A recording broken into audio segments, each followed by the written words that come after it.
So cupping is a really interesting way of tasting coffee because it's not at all how a person's going to be drinking coffee. So it's kind of a backwards way of tasting it.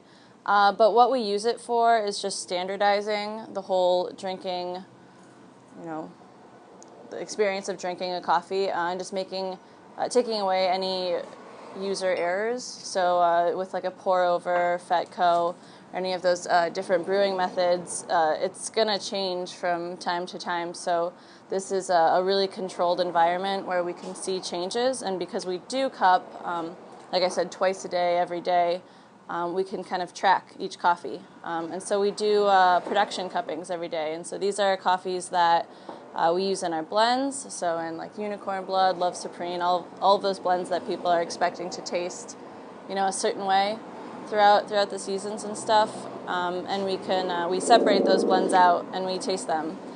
And it gives us a really good picture of how the coffees are aging. So over the course of a year, we'll be dealing with coffees and have them in our warehouse.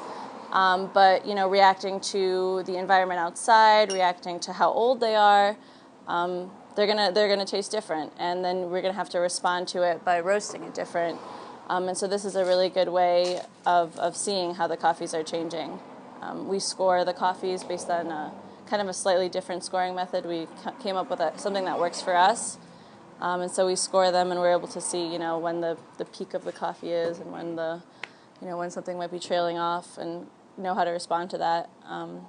Yeah, so that's pretty much what we use cupping for. It's also, I think, a really good way to, stuff like this, interact with different people. It's a really good shared vocabulary that you can get and kind of open up this like, something that might be standoffish to some people. You can open it up and like have dialogue and conversation with people, which I think is really helpful.